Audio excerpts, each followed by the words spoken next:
सलाम अलैकुम dear student, उम्मीद है आप अच्छे होंगे। जैसे हम electrophilic substitution reaction of benzene बड़ी डिटेल से डिस्क्राइब कर चुके हैं, हर एक रिएक्शन का मैकेनिज़्म। अब उन्हीं रिएक्शन को मैं शॉर्टकट तरीके से, शॉर्टकट का मतलब है कि मैं एक फ्लोशीट डायग्राम से भी आपको समझाऊंगा। जैसे मैंने स्टार्ट में कहा था कि फ्लोशीट डायग्राम आपके लिए आसानी बना देगा। आपको ये पता होगा कि बेंजीन टोटली कितने इलेक्ट्रोफिलिक सब्स्टिट्यूशन रिएक्शन से गुजरता है। टोटल 5 है। ठीक, देखिए जैसे मैंने टॉपिक लिखा है flowsheet diagram of electrophilic substitution reaction of benzene. ठीक, तो हम यहाँ से स्टार्ट करते हैं। बेंजीन, देखिए बेंजीन आपको अच्छी तरह मालूम है कि बेंजीन का जब ओपन स्ट्रक्चर खोला जाए तो ये कुछ कुछ इस तरह आपको नजर आएगा, क्योंकि एक कार्बन 4 बॉन्ड बनाता है, 2 डबल बॉन्ड इस तरफ, एक सिंगल इस तरफ, एक यहाँ पे हाइड्रोजन। मतलब हर एक हाइड्रोजन के पास एक एक हाइड्रोजन अवेलेबल है। इसीलिए बेंजीन का जो फार्मूला होता है वो होता है C6H6। ठीक, अब जो फ्लोशीट डायग्राम में मैं 5 रिएक्शंस आपको शॉर्टकट स्टाइल से आपको सिखाने वाला हूँ। तो शॉर्टकट का मतलब क्या है कि मैं यहाँ पे मैकेनिज्म में नहीं जाऊँगा, जस्ट आपको मेन प्रोडक्ट आपको बना के दूंगा। ठीक, तो यहाँ पे देखिए ये जो एरो मैंने लिखा है, ठीक, एरो के ऊपर अगर मैं कोई भी टर्म्स लिखता हूं उसका मतलब होगा वो रिएक्टिंग रिएजेंट होगा जो डायरेक्टली अटैक करेगा बेंजीन पर। ठीक, लेकिन ये जब अटैक करेगा बेंजीन पर तो उसकी वजह बनेगा कैटलिस्ट। कैटलिस्ट को मैं एरो के नीचे लिखूंगा। मेरी बात यहाँ तक आपको समझ आ रही है? देखिए जब मैं बेंजीन को रिएक्ट करवाऊंगा, जिस एंटिटी के साथ रिएक्ट करवाऊंगा उसको मैं एरो के ऊपर लिखूंगा, और जिस एरो के ऊपर जो रिएक्टिंग रिएजेंट होगा जो इस काबिल होगा कि इस बेंजीन के ऊपर अटैक कर सके तो उसके लिए मैं कैटलिस्ट उसके नीचे लिखूंगा। ठीक, ये चीज़ आपके जहन में रहे। ठीक, और ये सारी रिएक्शन 5 के 5 रिएक्शन मैंने आपको A to Z with mechanism आपको सारे स्टेप्स के अंदर करवा के दिया। तो अब आते हैं, पहला स्टार्ट करते हैं सबसे पहला नंबर पे। ठीक, पहला रिएक्शन हमारे पास क्या है? नाइट्रेशन। क्या है? नाइट्रेशन। मतलब बेंजीन 5 तरह की रिएक्शन से गुजरता है। चले पहले मैं यहाँ पे लिख लेता हूँ, यहाँ पे मैं मेंशन कर देता हूँ, नाम मैं यहाँ पे मेंशन कर देता हूँ, कोई इशू नहीं है। ठीक, कोई इशू नहीं है। ठीक, सबसे पहले नंबर पे हम गएंगे नाइट्रेशन, दूसरे नंबर पे सल्फोनेशन, तीसरे नंबर पे हेलोजिनेशन, और चौथे नंबर पे अल्काइलेशन, और 5वें नंबर पे एसाइलेशन। मतलब बेंजीन आपके कोर्स में 5 तरह के रिएक्शन से, इलेक्ट्रोफिलिक सब्स्टिट्यूशन रिएक्शन से पास आउट होगा। तो सबसे पहले नंबर पे, फर्स्ट नंबर पे, first, second, third, fourth and fifth, पहले नंबर पे मैं नाइट्रेशन को एक्सप्लेन करूंगा।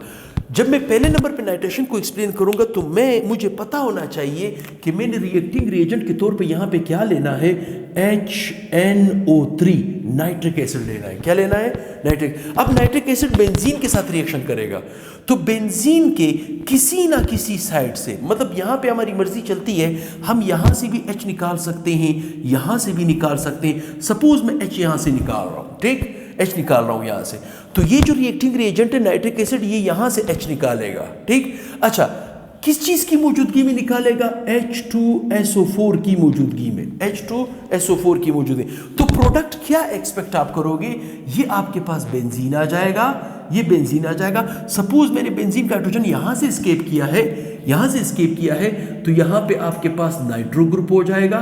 क्या हो जाएगा? नाइट्रो। ठीक, देखिए यहां पे आपके पास HNO3 है, HNO3 से अगर मैं NO2 को वहां पे अटैच कर दूं तो बचा HO और हाइड्रोजन यहां से एक निकल रहा है, तो आपके पास क्या बनेगा? पानी, H2O, और साथ में H2SO4 वापस से रीजनरेट हो जाएगा। ठीक, इस रिएक्शन को हम क्या कहते हैं? नाइट्रेशन। इस रिएक्शन का नाम क्या होगा? नाइट्रेशन। अब आते हैं सल्फोनेशन की तरफ। ठीक, इसके 3 स्टेप में ये मैकेनिज्म होता है, किसी ने नहीं देखा है पिछले लेक्चर प्लेलिस्ट में देख सकता है। ठीक, दूसरे नंबर पे अगर मैं सल्फोनेशन का इस्तेमाल करूंगा तो मैं यहां पे H2SO4 लूंगा। ठीक, H2SO4 लूंगा प्लस SO3 लूंगा, H2SO4 की मौजूदगी होगी। ठीक, H2SO4 की मौजूदगी होगी, मतलब फ्यूमिंग सल्फ्यूरिक एसिड जो आपके पास मिक्सचर होता है इसका। तो देखिए हमारे पास क्या बनेगा?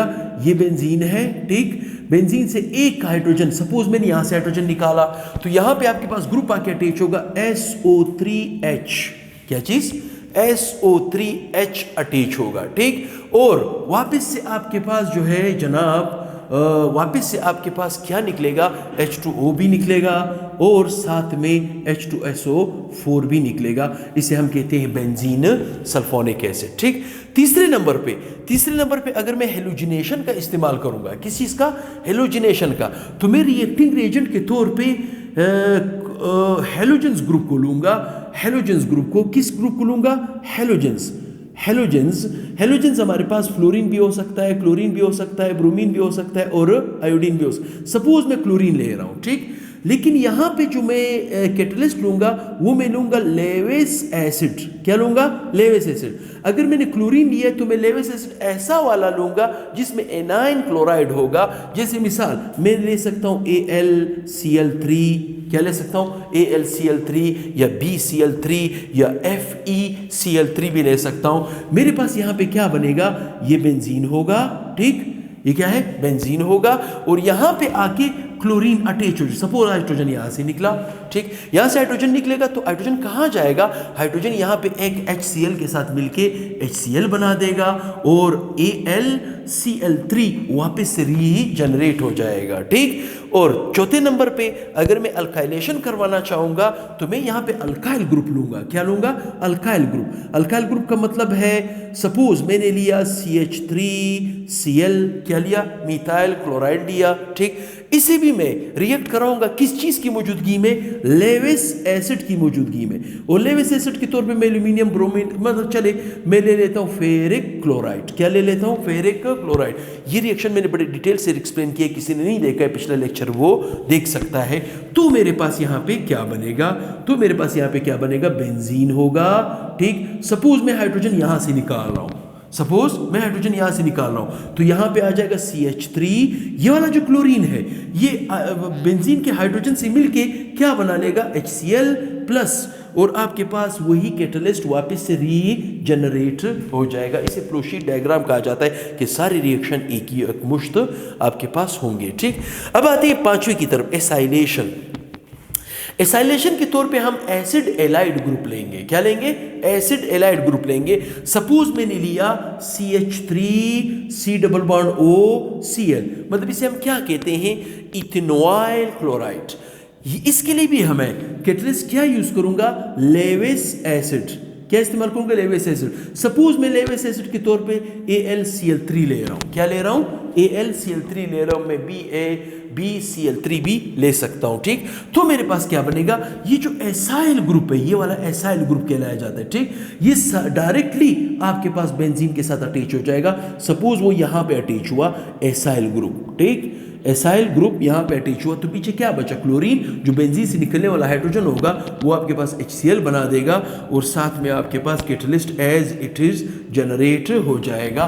तो ये चीज आपके जहन में रहे कि बेंजीन इलेक्ट्रोफिलिक सब्स्टिट्यूशन रिएक्शन से 5 मुख्तलिफ तरीकों से निकलता है, ठीक। और एक तरीका है नाइट्रेशन, जो पहला स्टेप है। दूसरा है सल्फोनेशन, तीसरा है हेलोजिनेशन, चौथा है अल्काइलेशन और पांचवा है एसाइलेशन, ठीक।